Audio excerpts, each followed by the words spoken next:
Assalamualaikum warahmatullahi wabarakatuh. Selamat pagi, Bapak Ibu dosen yang saya hormati. Perkenalkan, nama saya Rifai Ibnu Subakti, mahasiswa D3 Sistem Informasi, Fakultas Ilmu Komputer, Universitas Pembangunan Nasional Veteran Jakarta dengan NIM 2410010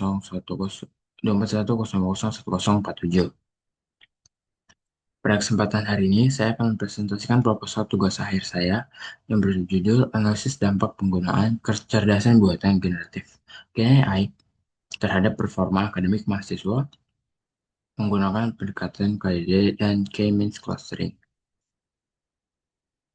Jadi secara singkat, penelitian ini berangkat dari fenomena semakin luasnya penggunaan Gen AI di kalangan mahasiswa dan pertanyaan besar yang belum banyak dijawab secara empiris. Apakah penggunaan Gen AI ini benar-benar membantu performa akademik atau justru sebaliknya? Itulah yang ingin saya jawab melalui penelitian berbasis data ini. Baik, kita mulai saja dari latar belakang. Jadi dalam beberapa tahun terakhir, platform berbasis Gen AI seperti ChatGPT, Google Gemini, Microsoft Copilot telah menjadi bagian di dalam keseharian mahasiswa di seluruh dunia termasuk di Indonesia juga. Lalu di sini dari dataset yang saya gunakan berisi 50.000 data mahasiswa, terlihat bahwa penggunaan Gen AI sangat luas dan beragam. Hampir seperempat mahasiswa atau 24,6% menggunakannya untuk debugging atau troubleshooting. Lalu sebesar 24% juga untuk keperluan copywriting dan drafting. Dan 21,4% untuk ideation atau brainstorming. Untuk mencari ide untuk tugas-tugas dari perkuliahan mahasiswa tersebut. Ini menunjukkan bahwa Gen AI sudah masuk hampir ke semua aspek kegiatan dia dalam akademik mahasiswa. Namun di sisi lain ada kekhawatiran serius yang perlu diperhatikan. Data menunjukkan bahwa 25% mahasiswa berada di kategori high burnout risk dan 42,3% berada di kategori medium burnout risk. Artinya lebih dari 2/3 mahasiswa menghadapi burnout moderat ke tinggi akibat penggunaan AI yang tidak terkontrol tadi. Yang menarik juga ada fakta penting di bagian bawah slide ini, mahasiswa masih level beginner dalam hal kemampuan prompt engineering, hanya memiliki skor retensi keterampilan 71,10,10. Sementara mahasiswa advance mencapai 82,05. Ini membuktikan cara kita menggunakan AI sama pentingnya dengan keputusan untuk menggunakannya. Kesenjangan bukti empiris berbasis data berskala besar inilah yang menjadi celah penelitian yang saya ingin isi. Selanjutnya saya akan menjelaskan rumusan masalah dan tujuan penelitian. Dari latar belakang yang tadi sudah saya paparkan, saya merumuskan 4 pertanyaan penelitian yang saya ingin jawab, yang ingin dijawab. Rumusan masalahnya, jadi di sini ada eh, pertama bagaimana pola penggunaan Gen AI di kalangan mahasiswa dari berbagai jurusan dan tingkat studi. Apakah ada perbedaan pola antar jurusan seperti STEM, bisnis, humaniora, dan sebagainya. Lalu yang kedua ada bagaimana hubungan intensitas penggunaan Gen AI dengan IPK, retensi keterampilan, dan burnout. Ketiga, bagaimana cara mengelompokkan profil mahasiswa berdasarkan penggunaan Gen AI mereka dalam mereka menggunakan algoritma K-means clustering dalam kerangka metodologi KDD. Dan keempat, profil mahasiswa seperti apa yang pada akhirnya menghasilkan performa akademik yang optimal. Untuk tujuan penelitiannya di sini untuk menjawab dari keempat pertanyaan yang tadi. Jadi pertama ada mengidentifikasi pola pelanggan Gen AI yang dominan melalui analisis eksplorasi data terhadap 50.000 mahasiswa. Yang kedua ada menganalisis korelasi antara intensitas penggunaan Gen AI terhadap indikator performa akademik. Yang ketiga, ada mengelompokkan mahasiswa dalam profil-profil yang bermakna menggunakan K-means dalam kerangka KDD. Dan yang keempat, merumuskan rekomendasi berbasis data untuk yang bisa digunakan institusi pendidikan dalam menyusun kebijakan penggunaan AI yang bertanggung jawab. Selanjutnya untuk tinjauan pustakanya di sini ada KDD atau Knowledge Discovery in Databases.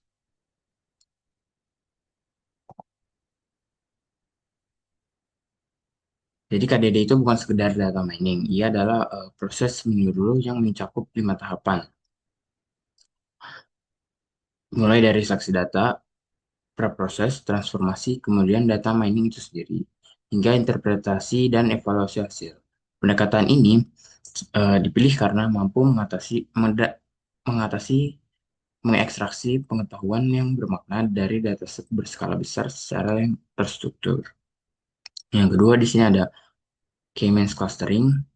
Jadi ini adalah algoritma unsupervised learning yang mengumpulkan data ke dalam key cluster berdasarkan kemiripan fitur.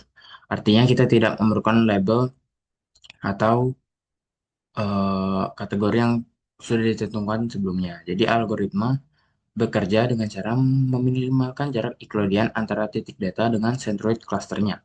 Lalu iterasi terus dilakukan hingga posisi centroid tidak berubah lagi atau konvergen. Untuk menentukan berapa jumlah cluster yang optimal, kita menggunakan 3 metode, yaitu di sini ada elbow method, silhouette score, dan Davis Boolean Index. Ketiga metode ini akan saya jelaskan hasilnya pada slide metodologi selanjutnya.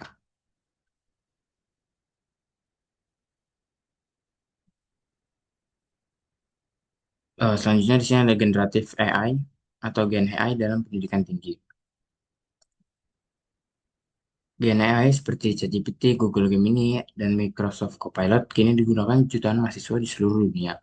Penelitian Lopez Fernandez dan Vergas menemukan bahwa mahasiswa berprestasi tinggi justru lebih banyak menggunakan AI atau Gen AI sebagai alat bantu belajar, bukan sebagai jalan pintas.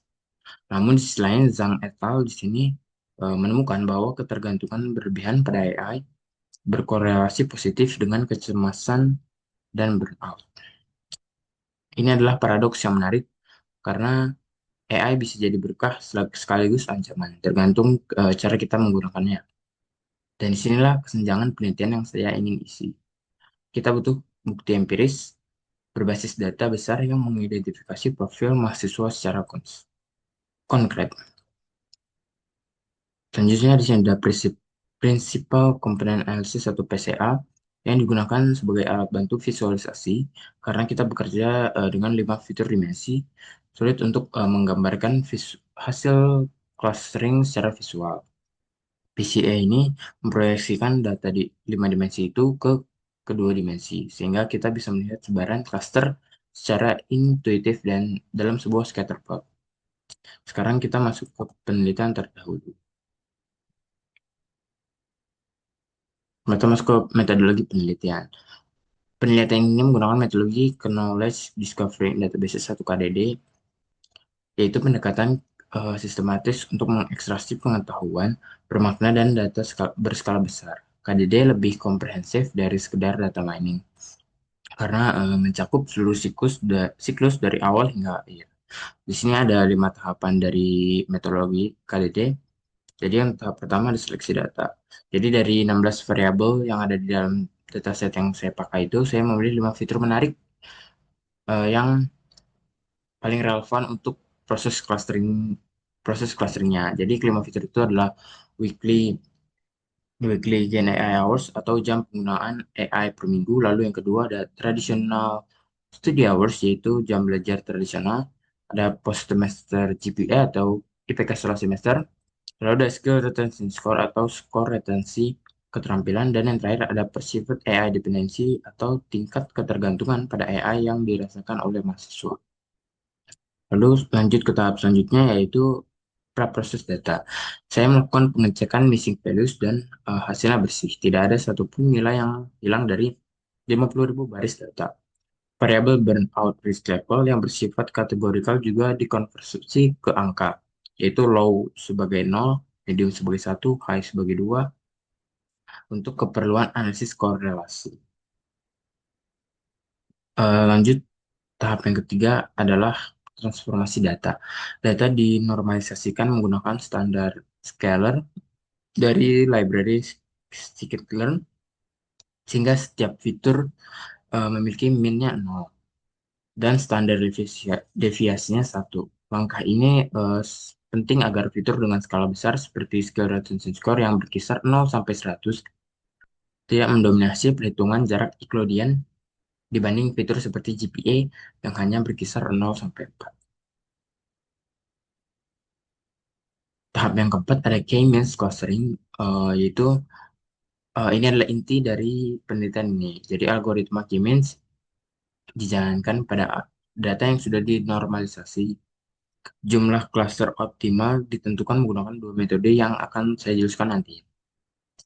Lalu tahap yang terakhir, yang kelima, ada interpretasi dan evaluasi. Setelah cluster tadi terbentuk, setiap cluster dianalisis karakteristiknya dan diberi nama profil yang mencerminkan perilaku dominannya. Nah, dataset yang digunakan itu adalah AI Student Impact dataset dari Kaggle. Berisi 50.000 baris data dengan 16 kolom dalam format CSV-nya. Selanjutnya di sini ada peneliti terdahulu. Jadi saya telah meninjau beberapa penelitian terdahulu yang relevan untuk memposisikan penelitian ini dalam landscape akademik yang ada. Jadi di sini ada Kasnachi et al. Melalui literatur reviewnya menegaskan bahwa Gen AI itu berpotensi transformatif namun butuh pendekatan pedagogis yang cermat.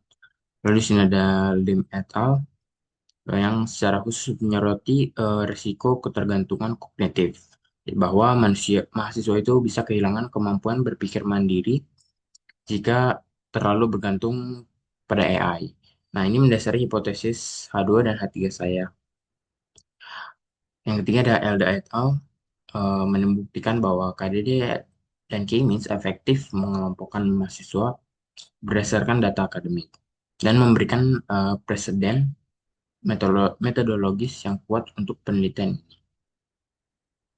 Keempat ada Muhammad Nafuri et al.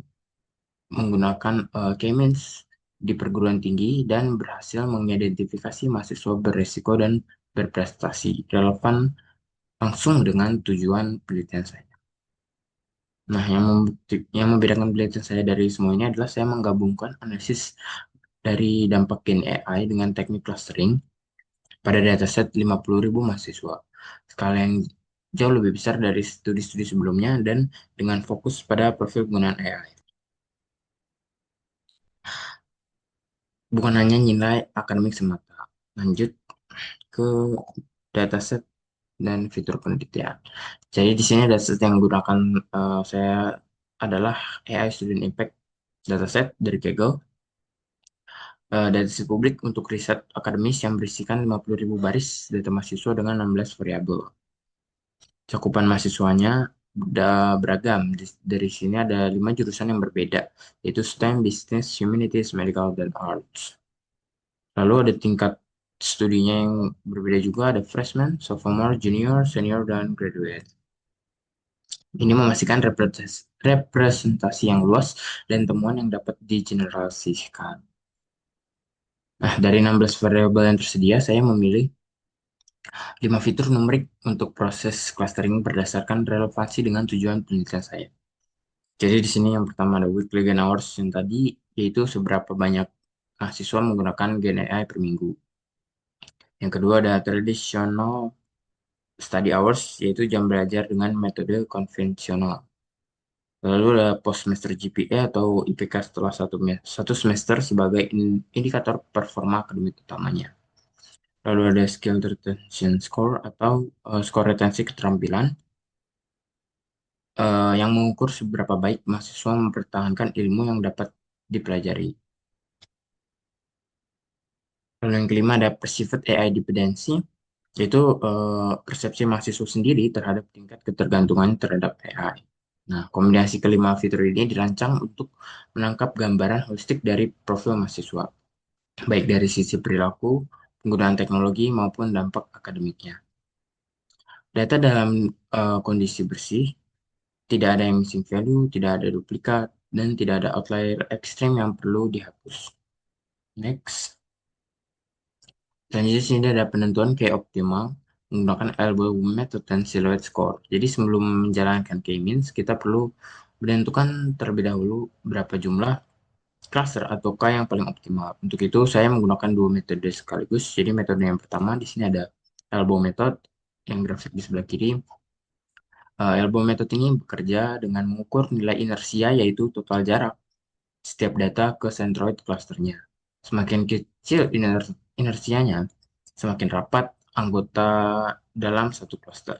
Dari grafik terlihat bahwa penurunan inersia paling tajam terjadi di K2 ke K3 yaitu turun sekitar 32.825 poin dari 193.583 menjadi 160.758. Setelah K3 setelah K3 grafiknya mulai melandai dan tidak ada penurunan yang signifikan lagi. Titik di mana grafik mulai melandai inilah yang disebut titik siku atau elbow point. Dan dalam kasus ini jelas terbentuk di K3. Selanjutnya metode kedua di sini ada silhouette per score yang di grafik sebelah kanan. Silhouette score ini mengukur seberapa baik setiap data cocok dengan klasternya sendiri dibandingkan klaster lain. Nilai mendekati satu berarti pemisahan sangat baik. Nah, dari grafik ini terlihat nilai tertinggi memang ada di K2, tetap yaitu 0,2635, namun K2 hanya menghasilkan dua kelompok besar yang terlalu umum dan tidak cukup informatif untuk diimplementasikan secara substantif. Pada K3, silhouette score sebesar 0,1917 masih menunjukkan kualitas pemisahan yang memadai. Jadi, kesimpulannya, dengan mempertimbangkan hasil elbow method yang jelas menunjukkan siku di K3, ditambah silhouette score yang masih dalam kisaran yang dapat diterima, serta faktor interpretabilitas substantif, maka keputusan akhirnya adalah menggunakan K3 sebagai jumlah cluster yang optimal. Proses clustering juga dijalankan dengan parameter n-init 10 dan random set 42 untuk memastikan hasil yang konsisten dan dapat direproduksi. Selanjutnya di sini ada analisis kebutuhan dengan kerangka Pisces. Jadi sebelum masuk ke metodologi teknisnya, saya menggunakan kerangka Pisces untuk mengidentifikasi permasalahan yang melatar belakangi perlunya penelitian ini dari sudut pandang sistem informasi. Jadi di sini ada P-nya itu performance. Jadi saat ini belum ada mekanisme yang mampu mengidentifikasi secara otomatis profil mahasiswa berdasarkan pola penggunaan Gen AI dan dampaknya terhadap kinerja akademik. Semuanya masih bersifat observasional dan kasuistik. Selanjutnya ada yaitu information. Jadinya institusi pendidikan kekurangan informasi berbasis data yang bisa digunakan untuk memahami pola Gen AI mahasiswa secara agregat dan konsekuensinya.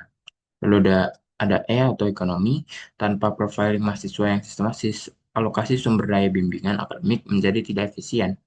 Semula mahasiswa diperlakukan sama padahal kebutuhannya berbeda. Ada C yaitu kontrol, jadi tidak ada mekanisme monitoring penggunaan AI di lingkungan akademik, sehingga penggunaan berlebih tidak terdeteksi secara dini sebelum berdampak pada performa akademik. Selanjutnya ada E, efisiensi. Identifikasi mahasiswa beresiko yang saat ini dilakukan manual oleh dosen pembimbing sangat tidak scalable untuk ribuan mahasiswa. Dan yang terakhir ada S atau service. Jadi layanan bimbingan akademik belum dapat dipersonalisasi berdasarkan profil penggunaan AI mahasiswa. Padahal personalisasi terbukti meningkatkan efektivitas intervensi akademik. Nah, keenam pieces ini bersama-sama memvalidasi urgensi dari penelitian ini. Selanjutnya di sini ada hasil clustering dari tiga profil mahasiswa. Nah, inilah hasil utamanya dari penelitian K-means clustering dengan K3. Berhasil mengidentifikasi tiga profil mahasiswa yang berbeda secara signifikan. Jadi ada profil yang pertama di sini ada high dependency user dengan skor 17,9%. Jadi profil ini mencakup sekitar 8.950 mahasiswa. Ciri utamanya adalah jam AI, penggunaan AI yang tinggi, tingkat ketergantungan AI yang tinggi, namun justru memiliki GPA yang relatif rendah, dan skor retensi keterampilan yang relatif rendah pula. Nah, yang paling mengkhawatirkan, 62,5% dari kelompok ini berada di burnout high, atau artinya itu semakin banyak mereka bergantung Gen AI, semakin besar risiko kelelahan akademik yang mereka alami juga. Nah, kelompok ini itu membutuhkan intervensi dari institusi. Selanjutnya ada balanced, profil kedua ada balanced learner dengan persentase 45,4%. Nah, ini adalah profil terbesar mencakup sekitar 22.700 mahasiswa. Mereka menggunakan gaya secara seimbang, tidak berlebihan, sambil tetap mempertahankan intensitas belajar tradisional yang kuat. Hasilnya sangat jelas, GPA tertinggi, eh, retensi keterampilan yang baik, dan tingkat burnout yang rendah dibanding dua profil lainnya. Ini adalah profil yang ideal yang ingin kita dorong terbentuk di kalangan mahasiswa. Terakhir di sini ada profil yang ketiga, itu traditional learner. Profil ini eh, dengan profil ini dengan presentase 36,8% mencakup sekitar 18.400 mahasiswa yang sangat minim menggunakan Gen AI dan lebih mengandalkan metode belajar konvensional. GPA mereka moderat dan tingkat ketergantungan AM sangat rendah. Meski bukan kelompok yang bermasalah, mereka perlu didorong untuk memulai meningkatkan literasi AI agar dapat bersaing digital di era yang semakin digital ini. Nah, kesimpulan dari slide ini, bukan jumlah penggunaan Gen AI yang menentukan kesuksesan, melainkan metode keseimbangan antara Gen AI dan metode belajar tradisional. Selanjutnya di sini ada temuan kunci dan pengujian hipotesis. Slide ini menampilkan dua hal, yaitu hasil analisis korelasi di sisi kiri dan status pengujian hipotesis di sisi kanan. Di sini ada korelasi person dengan N-nya 50.000. Pertama, korelasi antara jam penggunaan Gen AI dengan tingkat ketergantungan AI menghasilkan nilai R, yaitu 0,665. Ini termasuk korelasi yang positif kuat. Artinya, semakin banyak mahasiswa menggunakan AI setiap minggunya, maka semakin tinggi pula rasa ketergantungan mereka terhadap teknologi tersebut. Kedua, korelasi antara jam penggunaan Gen AI dengan resiko burnout yang menghasilkan nilai R-nya itu 0,469. Ini korelasi yang positif yang cukup signifikan. Jadi artinya penggunaan Gen AI yang tinggi memang berkaitan erat dengan meningkatnya risiko kelelahan akademik. Nah, yang ketiga ada korelasi antara jam penggunaan Gen AI dengan skor retensi keterampilannya yang menghasilkan nilai R-nya itu 0, minus 0,118. Ini korelasi negatif meskipun lemah. Artinya ada kecenderungan bahwa semakin banyak mahasiswa bergantung pada Gen AI, kemampuan mereka untuk mempertahankan keterampilan secara mandiri justru cenderung menurun juga. Lalu di sini ada status hipotesisnya. Jadi keempat hipotesis yang saya ajukan di penelitian awal semuanya terdukung oleh data.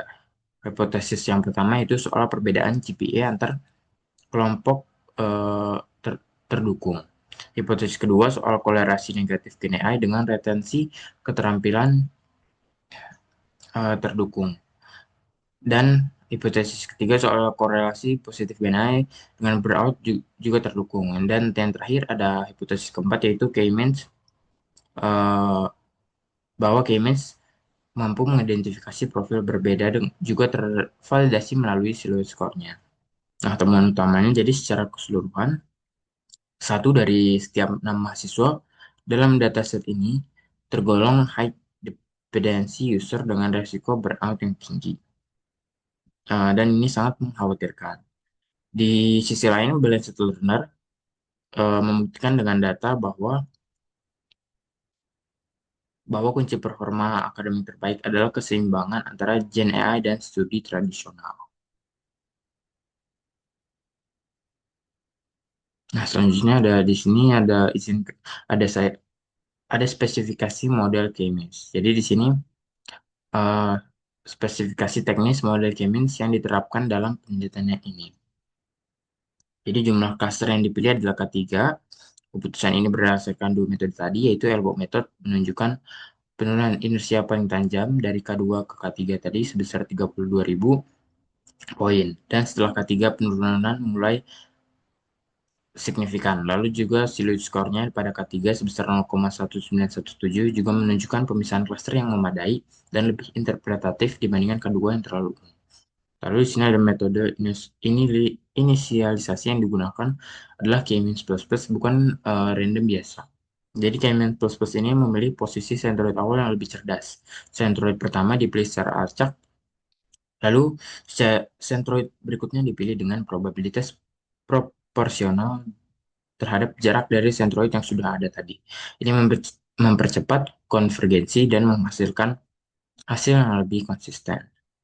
Ada parameter n init dengan 10 berarti algoritma dijalankan 10 kali dengan sentroid awal yang berbeda-beda. Lalu diambil dengan menghasilkan WCSS terkecil. Dan ini mengurangi risiko terjebak pada lokal optimum. Random state-nya 42, jadi memastikan hasil dapat direplikasi. Penting untuk validasi ilmiah. Selanjutnya di sini ada normalisasinya menggunakan standar scalar.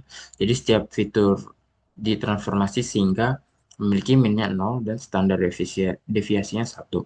Ini krusial agar fitur dengan skala besar seperti skill retention score tadi yang 0 sampai 100 tidak mendominasi perhitungan jarak Euclidean dibandingkan GPA yang cuma 0 sampai 4. Terus ada metrik jarak yang digunakan adalah Euclidean default K-means dan bekerja optimal pada data yang sudah ternormalisasi. Lalu ada fitur inputnya yang tadi, yang 5 fitur, GenAI Hours, Study Hours, GPA, Skill Retention, dan AI Dependency, dan visualisasinya menggunakan PCA 2D, yaitu proyeksi 5 dimensi ke 2D untuk interpretasi visual cluster. Selanjutnya ada kesimpulan dan rekomendasi. Jadi, KDD plus K-means efektif mengidentifikasi profil mahasiswa dari data multivariat 50.000 tidak berlebar. Balanced learner 45,4% unggul, keseimbangan Gen AI dan studi tradisional menghasilkan GPA dan retensi keterampilan terbaik. Lalu yang ketiga ada high dependency user yang mencakup 17,9% atau hampir satu dari 6 mahasiswa perlu mendapat perhatian serius, dengan 62,5% di antara mereka berisiko burnout tinggi dan retensi keterampilan yang rendah. Kelompok ini berpotensi mengalami kerugian akademik yang jangka panjang jika tidak segera ditangani. Keempat ada literasi AI dan kemampuan prompt engineering terbukti berperan besar. Perbedaan skor retensi antara mahasiswa beginner dan advance yaitu 71,10 berbanding 82,05 menunjukkan bahwa cara kita menggunakan AI sangat menentukan uh, manfaat yang kita dapatkan. Lalu dari rekomendasinya berdasarkan keempat kesimpulan tersebut, yang pertama adalah mengembangkan dashboard monitoring profil Gen AI mahasiswa real time. Lalu ada program literasi AI dan prompt engineering wajib bagi mahasiswa baru. Lalu ada bimbingan akademik yang dipersonalisasi sesuai profil cluster. Lalu yang keempat ada validasi dengan data primer mahasiswa PJ. Itu saja yang saya dapat sampaikan pada kesempatan kali ini. Kurang lebihnya mohon maaf. Wassalamualaikum warahmatullahi wabarakatuh.